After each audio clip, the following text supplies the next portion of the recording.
शुरू करने से पहले मैं यही कहना चाहूँगा, अगर वीडियो अच्छी लगे तो लाइक शेयर सब्सक्राइब जरूर करिएगा और अपने दोस्तों के बीच इसे शेयर कर दीजिएगा। तो ये रहा पहला क्वेश्चन। सुरेश कुमार को किस देश में भारत का नया राजदूत नियुक्त किया गया है? तो बी आंसर सही रहेगा। पाकिस्तान में सुरेश कुमार को भारत का नया राजदूत नियुक्त किया है। ये जगह लेने वाले हैं पाकिस्तान में अभी वर्तमान गौरव अहलूवालिया की जगह लेंगे। ये भारत के राजदूत थे इनसे पहले, और अब इनकी जगह लेंगे सुरेश कुमार। तो ये कुछ इंपॉर्टेंट पॉइंट रहने वाले पाकिस्तान के बारे में, ये भी आपको पढ़ लेना चाहिए। एशिया महाद्वीप में स्थित है पाकिस्तान और इसकी राजधानी है इस्लामाबाद। वर्तमान में इसकी करेंसी है पाकिस्तानी रुपया। इमरान खान यहाँ के प्रधानमंत्री है और आरिफ अली यहाँ के राष्ट्रपति है। और भारत और पाकिस्तान के बीच में जो सीमा लगी है, अंतर्राष्ट्रीय सीमा, उसको नाम दिया गया है रेड क्लिफ। बढ़ते हैं नेक्स्ट क्वेश्चन की ओर। तो ये रहा अगला क्वेश्चन हमारी स्क्रीन पर। कौन सी स्पेस एजेंसी संचार उपग्रह CMS-01 को लॉन्च करेगी? तो बी आंसर सही रहने वाला है। इसरो यहाँ पर CMS-01 को लॉन्च करने वाली है। तो ये कुछ इंपॉर्टेंट पॉइंट रहेंगे। भारतीय अंतरिक्ष संगठन इसरो PSLV C-15 के द्वारा संचार उपग्रह CMS-01 को लॉन्च करने जा रहा है। तो भारत का यह 42वां संचार उपग्रह होने वाला है और 17 दिसंबर 2020 को भारत इसे लॉन्च करेगा। तो संचार उपग्रह CMS-01 को एक्सटेंट सी बैंड की सेवा उपलब्ध कराने के उद्देश्य से तैयार किया गया है, जिसके दायरे में भारत की मुख्य भूमि अंडमान निकोबार द्वीप समूह तथा लक्षद्वीप होंगे। बढ़ते हैं नेक्स्ट क्वेश्चन की ओर। तो ये रहा तीसरा क्वेश्चन हमारी स्क्रीन पर। भारत के पहले स्वदेशी mRNA कोविड-19 वैक्सीन को मानव परीक्षण की मंजूरी मिली है। तो इस वैक्सीन का क्या नाम है? तो ये आंसर सही रहेगा। HGCO19 इसका नाम रहेगा। और पढ़ते हैं कुछ इंपॉर्टेंट पॉइंट इसके बारे में। तो ये कुछ इंपॉर्टेंट पॉइंट है। कोरोना वायरस महामारी से लड़ने के लिए अब देश की पहली देसी mRNA वैक्सीन यानी HGCO19 को तैयार किया गया है। DCGI यानी drug control journal of India ने ह्यूमन क्लिनिकल ट्रायल को मंजूरी दी है। तो कोरोना वायरस की शुरुआत हुई थी चाइना के वुहान शहर से, यह भी आपको पता होना चाहिए। वुहान में जो फैला कोरोना वायरस है उसे यहाँ पर कोविड-19 नाम दिया गया है। तो ये रहा हमारा अगला क्वेश्चन। तो चौथा क्वेश्चन है, किस राज्य की सरकार ने दिव्यांगों के लिए महाशरद योजना शुरू की है? तो डी आंसर सही रहेगा। महाराष्ट्र सरकार ने दिव्यांगजनों के लिए यहाँ पर महाशरद योजना शुरू की है। तो इस योजना के तहत दिव्यांगजनों को, जो दिव्यांग व्यक्ति है, उन्हें सहायता के लिए उपकरण उपलब्ध कराए जाएंगे सरकार के द्वारा। तो ये कुछ इंपॉर्टेंट पॉइंट रहने वाले महाराष्ट्र के लिए। तो महाराष्ट्र राज्य की जो राजधानी है उसका नाम है मुंबई, और यहाँ के जो वर्तमान CM है, मुख्यमंत्री है, उनका नाम है उद्धव ठाकरे, शिवसेना पार्टी से है। भगत सिंह कोश्यारी यहाँ के गवर्नर है। मुख्य न्यायाधीश का नाम है दीपंकर दत्ता। और राजकीय जो पशु है उसका नाम है गिलहरी, और पक्षी है कबूतर। राजकीय वृक्ष है आम, और आम का पेड़ यहाँ का राष्ट्रीय वृक्ष है। और 6 पड़ोसी राज्यों से इसकी सीमा लगी हुई है। तो उनके नाम है गोवा, कर्नाटक, तेलंगाना, छत्तीसगढ़, आंध्र प्रदेश, माफ़ कीजिएगा, मध्य प्रदेश और गुजरात। तो ये 6 राज्य हैं।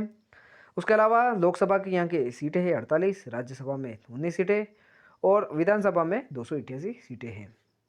बढ़ते हैं नेक्स्ट क्वेश्चन की ओर। तो ये है हमारा 5वां क्वेश्चन हमारी स्क्रीन पर।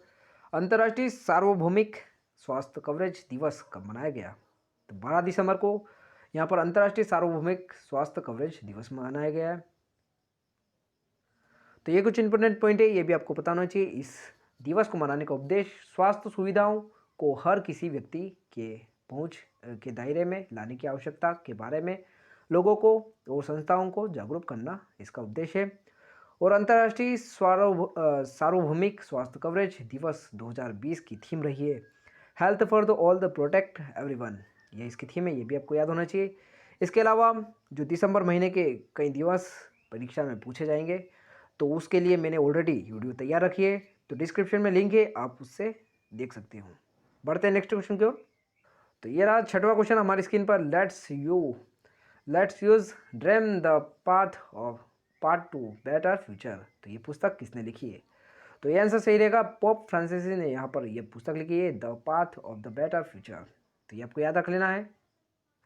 और इम्पोर्टेंट पॉइंट है जो पोप फ्रांसिस ही है इसके लेखक हैं। तो यह जो अर्जेंटीना देश के रहने वाले हैं, तो ये भी आपको पता होना चाहिए। बढ़ते हैं नेक्स्ट क्वेश्चन की ओर। तो ये रहा 7वां क्वेश्चन हमारी स्क्रीन पर। भारत के किस शहर में 9वां सतत पर्वत विकास शिखर सम्मेलन 2020 शुरू किया गया? तो बी आंसर सही रहेगा। देहरादून में यहाँ पर 9वां सतत विकास शिखर सम्मेलन 2020 आयोजित किया गया था।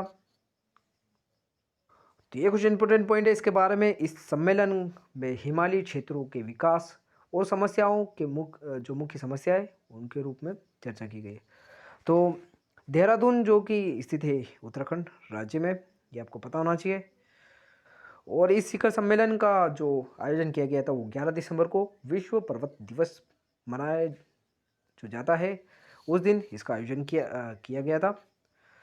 तो बढ़ते हैं नेक्स्ट क्वेश्चन की ओर। तो काफ़ी इम्पोर्टेंट पॉइंट जो क्वेश्चन लेके आया हूँ, 8वां क्वेश्चन। तो 8 दिसंबर 2020 को लद्दाख लिटरेचर फेस्टिवल 2020 का दूसरा संस्करण शुरू किया गया है। तो लद्दाख केंद्र शासित प्रदेश कब बना? तो ये आपको पता होना चाहिए। तो डी आंसर सही रहेगा। 31 अक्टूबर 2019 को लद्दाख को भारत का केंद्र शासित प्रदेश घोषित किया गया था, बनाया गया था। तो ये कुछ इंपॉर्टेंट पॉइंट है। 10 दिसंबर 2020 को लद्दाख के लेफ्टिनेंट गवर्नर R.K. माथुर ने लेह में लद्दाख लिटरेचर फेस्टिवल 2020 का दूसरे संस्करण का उद्घाटन किया है। तो ये कुछ बेसिक जानकारी है लद्दाख के बारे में। लद्दाख जो कि केंद्र शासित प्रदेश है भारत का, इसकी स्थापना हुई थी 31 अक्टूबर 2019 को। और राजधानी है लेह और कारगिल। और उप राज्यपाल जो है वर्तमान में राधा कृष्ण माथुर। तो ये आपको पता होना चाहिए। बढ़ते हैं नेक्स्ट क्वेश्चन की। तो ये रहा 9वां क्वेश्चन हमारी स्क्रीन पर। कोरोना वायरस के कारण लगाया गया लॉकडाउन की वजह से 2020 में कार्बन डाइऑक्साइड के वैश्विक उत्सर्जन में कितने प्रतिशत की गिरावट दर्ज की गई? तो बी आंसर सही रहेगा। 7% की कार्बन डाइऑक्साइड की गिरावट यहाँ पर दर्ज की गई है कोविड-19 में के दौरान जो लॉकडाउन लगाया था 2020 में। तो ये रहा हमारा 10वां क्वेश्चन। 10 दिसंबर 2020 को केंद्रीय सड़क परिवहन राजमार्ग मंत्री नितिन गडकरी ने बिहार में कोइलवर पुल का जो उद्घाटन किया है। तो इस कोइलवर पुल किस नदी पर बना है? तो यह पुल किस नदी पर बना है? तो ये आंसर सही रहेगा। सोन नदी पर बना है कोइलवर पुल। तो इसका उद्घाटन किया है भारत के राज्य मंत्री यानी केंद्रीय सड़क परिवहन मंत्री नितिन गडकरी। तो थोड़ी सी दिक्कत हुई है, माफ़ कीजिएगा। और ये रहा हमारा 11वां प्रश्न आपकी स्क्रीन पर। किसे कमला देवी चट्टोपाध्याय बुक प्राइज़ 2020 से सम्मानित किया गया? तो इसका आंसर सही रहेगा उपरोक्त दोनों को। तो अमित आहूजा और जयराम रमेश को यहाँ पर कमला देवी चट्टोपाध्याय बुक प्राइज़ 2020 से सम्मानित किया गया है। तो ये रहा 12वां क्वेश्चन हमारी स्क्रीन पर। 2020 में फिक्का की जो 93वीं वार्षिक बैठक आयोजित की गई। तो वर्तमान में फिक्का के जो अध्यक्ष कौन हैं? तो ये आपको पता होना चाहिए। कुछ दिनों पहले ही बने हैं, यहाँ पर अध्यक्ष घोषित किया गया था। और उसकी 93वीं यानी 93 वार्षिक बैठक थी। तो इसमें संबोधित किया था इस बार भारत के प्रधानमंत्री नरेंद्र मोदी ने। तो फिक्का के वर्तमान जो अध्यक्ष है उनका नाम है उदय शंकर, ये आपको पता होना चाहिए। तो इस बार की जो फिक्का के वार्षिक सम्मेलन 2020 की थीम थी इंस्पायर्ड इंडिया, ये आपको पता होना चाहिए। और ये कुछ इंपॉर्टेंट पॉइंट है फिक्का के बारे में। फिक्का भारत का सबसे बड़ा और सबसे पुराना व्यापारिक संगठन है। इसका फुल फॉर्म है इंग्लिश में federation of India chamber of the commerce and industry, इसका फुल फॉर्म है। और भारतीय वाणिज्य एवं उद्योग महासंघ इसका हिंदी में अनुवाद है। इसकी स्थापना हुई थी 1927 को नई दिल्ली में, इसका मुख्यालय है। और वर्तमान अध्यक्ष है उदय शंकर। तो ये आपको पता होना चाहिए। और इसी क्वेश्चन के साथ आज की हमारी ये वीडियो यहीं समाप्त होती है। तो thank you so much for watching for this video. Thank you so much. और अगर आपको वीडियो अच्छी लगी है तो लाइक शेयर एंड सब्सक्राइब जरूर करिएगा और अपने दोस्तों के बीच शेयर कर लीजिएगा। अगर अच्छी ना लगे तो डिसलाइक कर लीजिएगा। कमेंट बॉक्स में बताइएगा क्या कमी आपको लगी है ताकि हम उसमें सुधार करेंगे। और आज की कुछ गड़बड़ियों की ये मैं आपको से जो माफ़ी मांगना चाहूँगा, sorry. And thank you watching for this video.